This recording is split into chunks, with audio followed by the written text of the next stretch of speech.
couple of things before beginning. Number one, what we're going to talk about today has spoiler warnings for It Too. Somebody's going to make a comment about the opening scene, so you're warned when you watch this. Also, like this kind of content, make sure you subscribe to the channel. Like the video, share it with other people, help it get around. If you also want to help out independent comics, well, we have one here, The Case of the Littlest Umbrella. This is our foray into independent comics, and it comes with a lovely message there.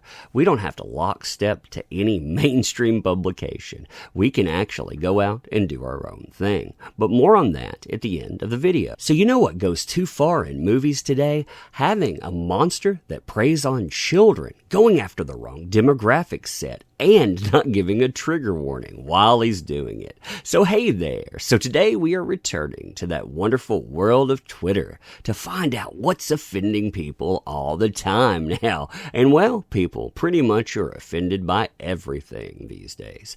This one I found interesting because this has been making headlines. You know, you actually have articles being written on it and 15.6K likes on this. So you figure for impressions alone, well, you're talking 30 to 70 times that number, and that's not counting articles that are showcasing it. So what's bothering people about the movie It Too? Well, let's check this out. Warning, gays and LGBTQ people going to see It Too. The opening scene involves the brutalization of two gay men and the murder of one of them. I feel sick, and it threw off my entire movie experience. I want you to be aware. So because the wrong type of people are murdered by a monster in a movie, that is going too far. You should have known about that somehow, or that shouldn't have been the scene anyway. Now, this is an interesting discussion here, too. And especially this person has been tagging in everybody. And, you know, I'm not saying don't see the movie. I'm simply warning those who may be harmed by it. You know, because you're going to be harmed by a monster going in and taking out some people in a fictional depiction. I mean, you're going to be harmed by that. I love the language to this, too. You know, oh my gosh, I went in and expecting this monster to be hunting down people. And you know what? He didn't just hunt down straight people. What's going on today? What's going on indeed? Do you see? Oh, it was awful to watch. Did it really add anything to the movie? It didn't. It didn't. They could have easily changed the scene. I get it stuck to the book, but the book was also written in like 1985. So, you know, we're talking about source material that was actually stuck to.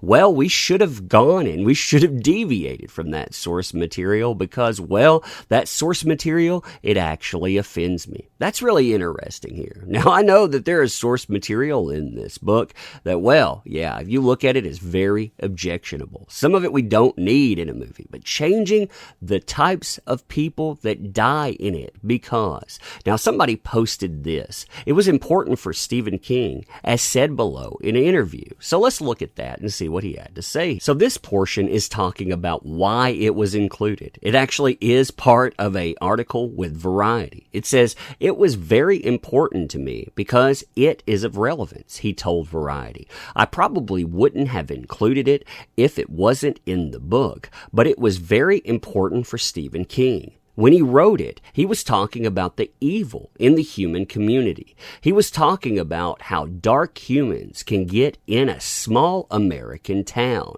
For me, it was important to include it because it's something that we're still suffering.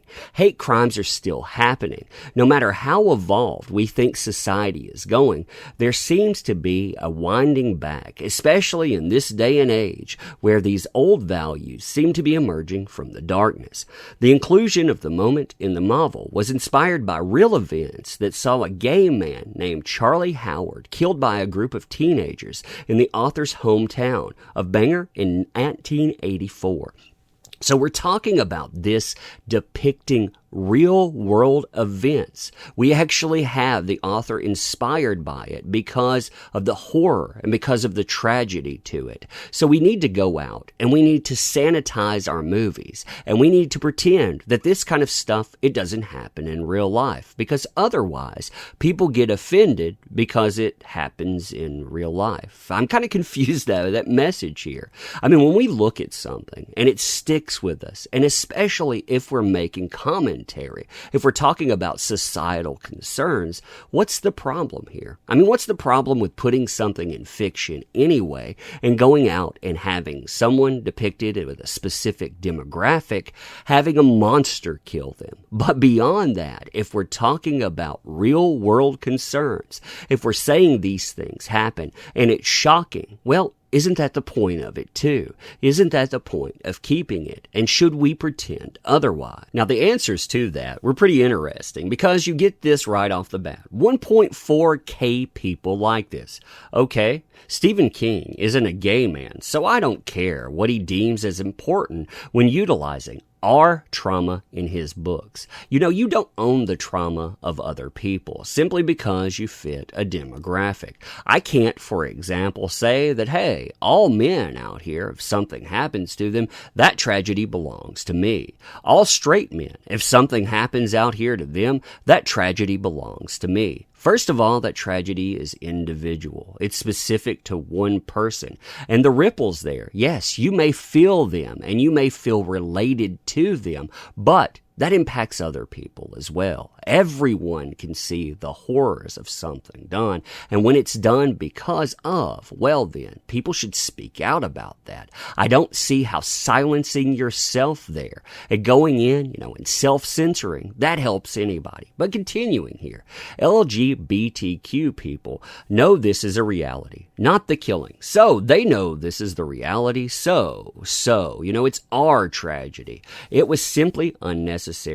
Yet it's in the movie, and I'm just trying to warn others. No need to boycott. Now, the thing with the boycott, I'm going to actually put this in the title because there are other people calling for boycott now. Because of this thing. You have many people out there. Go and look it up. You'll find articles talking about we need to go and boycott this. People need to be more sensitive to the concerns. And again, we're talking about a movie with a monster that kills children. So that's okay. But again, demographic wise, if you don't draw the line, then the pure stupidity of thinking that just because someone isn't a gay man, they can't shed light on us or our stories, I cannot. I'd be grateful if someone wants to talk about us, period. I mean, somebody wants to bring that up.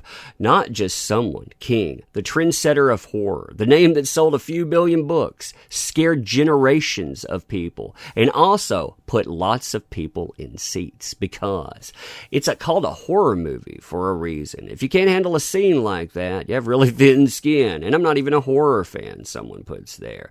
Thank you for the warning, but to be traumatized is to ignore the fact that this happens to people without ever shedding light. You cannot let that affect you mentally.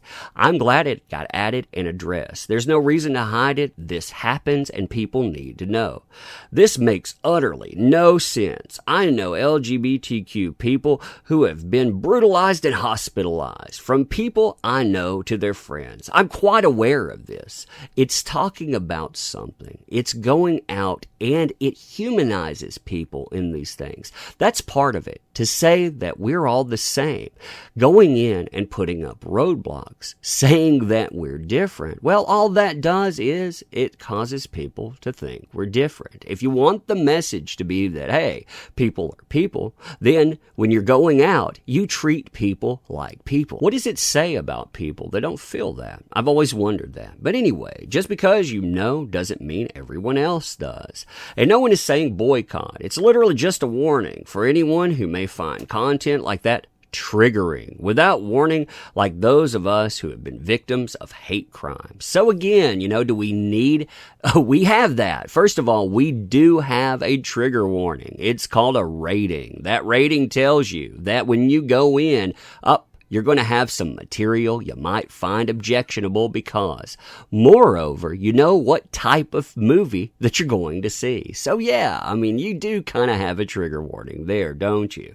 If you're that fragile, you don't have any business watching it. That's true. You must be incredible at parties. I am. They usually don't involve hate crimes. Imagine going to a horror movie and not being scared. Imagine going to a horror movie and not expecting people to die. There's a difference between expecting people to die and violent, homophobic murder. People warn about these scenes. This platform hates that. It probably hates this anyway, for similar reasons. That and homophobia happen a lot more IRL than evil clown murders, so people are more likely to have PTSD or related trauma to these issues. You're going to get PTSD from watching it too. Wow, what a brand there. What a brand. This goes on for a while. And of course, the original author here, you should go and read their timeline afterwards. They mute this, but then they tell you, because I put this up, well, look at the blowback I received. The kind of things that you expect there. Do not contact this person. I'm going to put that out there too. You don't need to. You don't need to get involved in a discussion with them. I just wanted to point this out because this is where discussion has gone. 15,000 people thought they would like this. Not only that, you now have calls for boycott. You have articles being written on the movie, and this is what they're being written about. Not whether or not the movie itself is actually good. And you could also be looking at this scene and have it spun a different way. Hey, it actually says that this person, back when, they mattered. But no, I mean, you could be talking about that, but no. So anyhow, you tell me what you think about this. Give me your thoughts. Is this a problem here? Because when I look at it, I've been watching horror movies for a long time, and if this person thinks that that's a problem, wow, they ain't seen nothing yet when it comes to horror movies. They apparently don't watch very many at all. So again, like this kind of content, make sure you're subbed to the channel. Enjoy the video, share it with other people, get it out there. If you want to support the channel, there are ways to do so, including our foray into comics. It's doing exceptionally well right now, but it could still use your help, and it has a good message embedded. We can go out, we can do our own things, and we can respect our consumers. We can bring you something, and well, you can check it out yourself. I want to end this by saying thank you. I appreciate you showing up too. There are a lot of people that don't appreciate who empowers endeavors these days. Well, you do. So thank you. I appreciate you. Leave your comments. You don't have to agree with me either. Pro, con, I'm curious what people think about this. And stay tuned because we will have more videos coming up, usually at least one a day. Thank you.